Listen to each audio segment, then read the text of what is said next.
All right, Tara. Well, thank you so much for agreeing to talk about your experience with my Betrayal First Aid program. Um, and so I know there are a lot of people out there who are struggling with betrayal and emotional pain, just like you were when we first started. So can you perhaps take me back to where you were before working with me?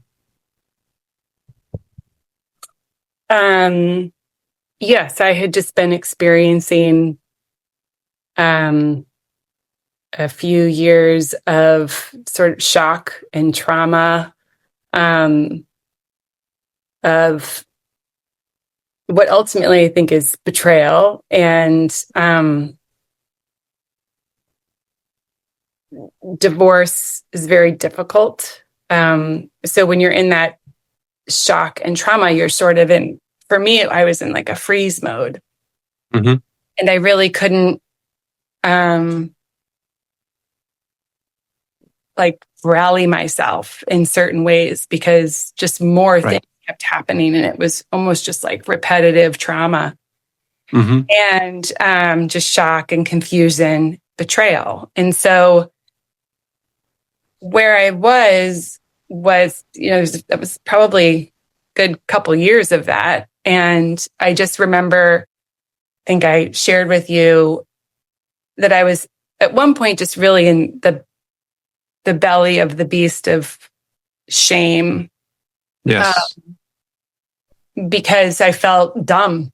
Ultimately, I just felt like, how did I not see this? How did I put all my unconditional love and support into something, and like how it unraveled in an instant, and not only sort of quote unquote abandoned. I'm then someone's trying to make me the villain. Mm-hmm. And so, yeah, I have a feisty side to me, but also it's like I just was like, oh no, but then I was like, oh no, I don't know. So I got to a point in the shame where I just had to feel it and not avoid it and just be in that belly of the beast. And it was a few months for sure. Yeah. And one of my greatest takeaways was not just feeling betrayed, but then recognizing where I defaulted to certain things and I kept, getting unknowingly conditioned, but also just Mm-hmm. betraying myself and Yes.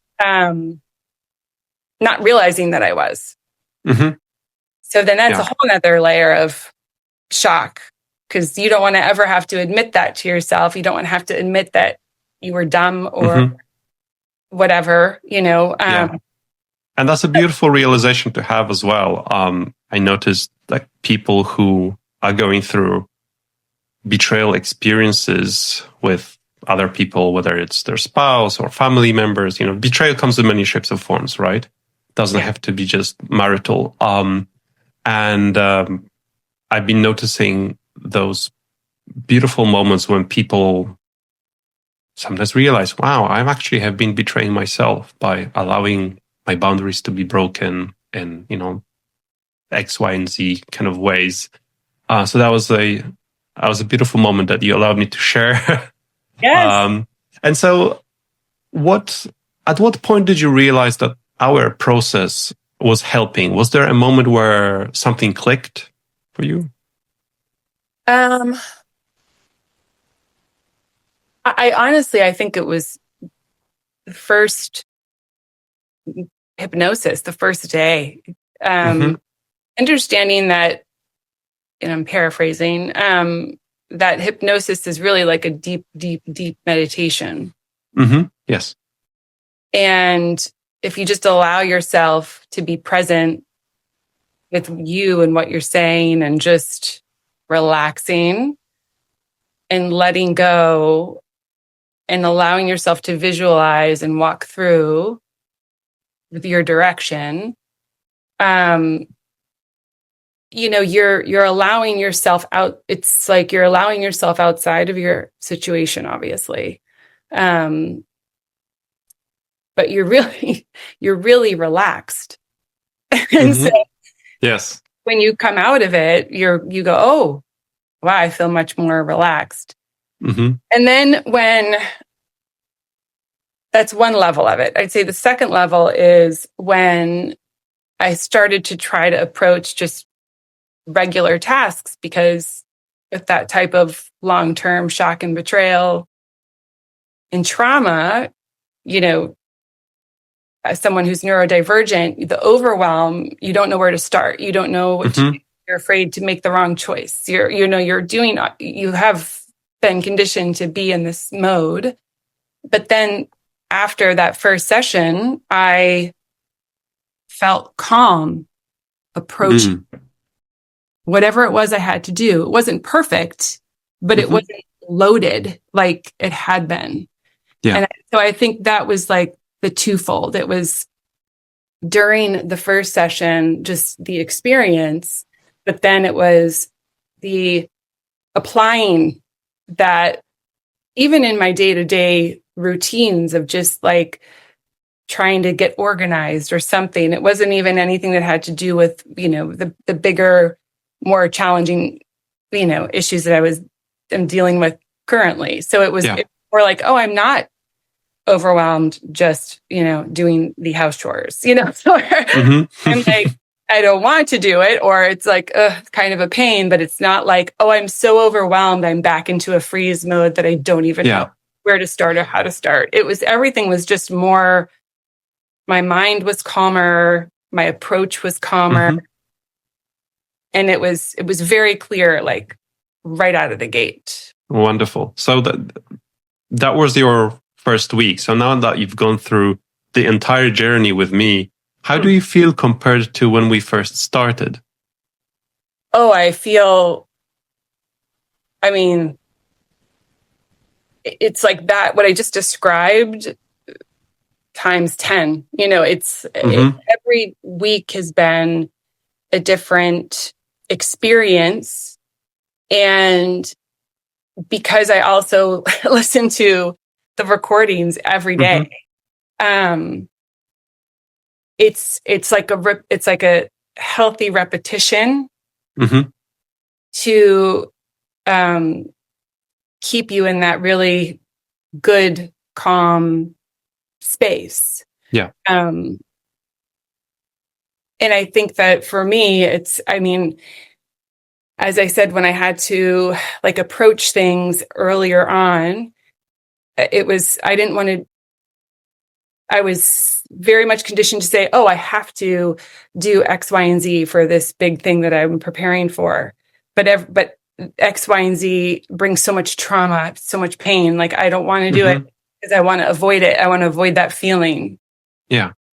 And now, as I was saying, my progress has been really interesting, but now it's not like that avoidance is completely gone, as I was telling you earlier, but it doesn't have that edge to it where I'm frozen. Now I'm just sort of detached from the work, and I can just address it.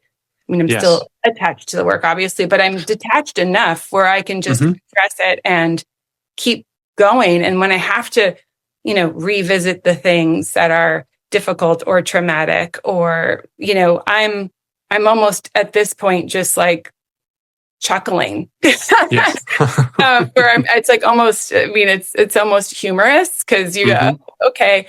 So it definitely has completely changed that approach and that experience, when for the last, I'd say solid almost 2 years that I've not been able to keep up. And so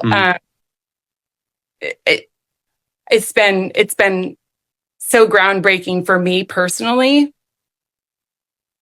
that I'm just so grateful that I was listening to, Lisa had been there, Get Out, and she was interviewing you, and I was wondering how to prepare for this big event that I'm going into. At one point I was, I'm not against any medication for calming, but I was sort of like, I'm not against that, but is this potentially a different way to approach preparation and being prepared for that moment? And I'm so glad I did it. Like, without a doubt. I mean, I'm so happy you did too. Yeah. Yes, I really enjoyed working with you. No, you've been amazing. You are amazing. Your work it's tremendous. And it's very, I want to say the word palpable, but it's also, digestible. It's not like you were giving me any crazy, homework or tasks to do every week where I was like, oh, it's just more stuff I've got. Oh, Yes. No, I mean, your whole approach is you're very gentle. Your whole approach is very gentle. You're very clear. The sessions, the recordings, I mean, everything is very, very like warm and welcome. Feel safe. Okay. Yes. just what you hope it is, and then some. That's wonderful to hear. Thank you. And so, Tera, there are a lot of people out there dealing with betrayal struggle or any kind of emotional traumas, and they have difficulties moving forward, and they might be unsure if hypnosis and hypnotherapy is right for them. What would you say to someone who's on the fence about working with me and engaging in hypnosis based on your experience? Absolutely do it. Don't think twice about it.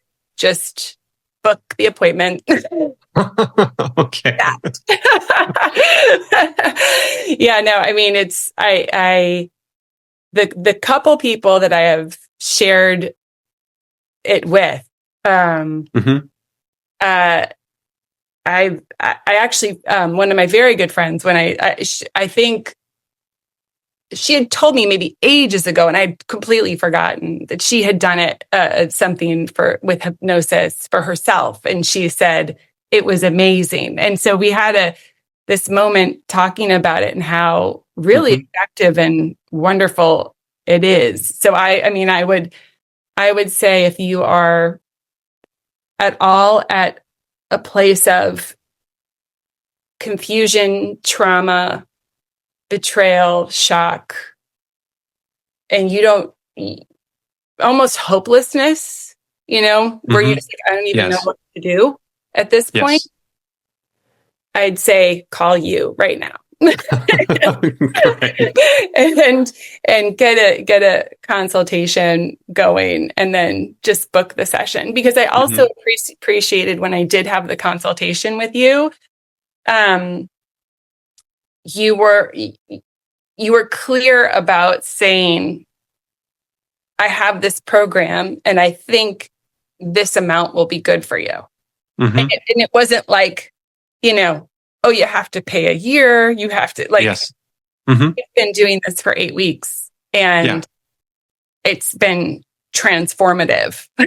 Wonderful. And so, as you and I have talked, there's no pressure to move forward, obviously, but I now know how effective and wonderful it is, and you are. And I'm at this place in my journey where I'm saying, I'd like to continue. I'm wanting to let it marinate in terms of what I'd like to address next. And then we've already talked about reconnecting, so it's your whole approach is, I think, really nurturing. And I think people in that betrayal space, because I think once you get into that betrayal space, it might not be one person that's betraying you. And again, you might realize you betrayed yourself, but you didn't realize it at the time. There could be a ripple effect of betrayal going around, and so I think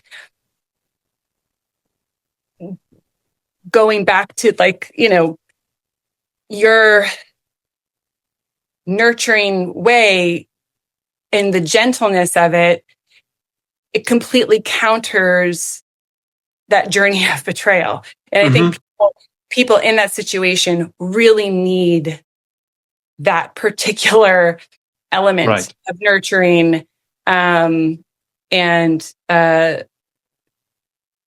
gentleness and that deep, deep meditation of hypnosis. And I can't say enough amazing things about it. You've said amazing. Plenty. You're amazing. Thank you so much.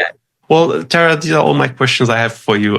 Thank you again for sharing so honestly and authentically. I really appreciate it. It helps people who are watching this making a decision to transform and heal their lives and not spend any more time in that stew of betrayal and emotional trauma, and just take some action. Because I believe in order to heal, healing involves you taking action. Healing just doesn't come out of the sky. You need to take action to heal.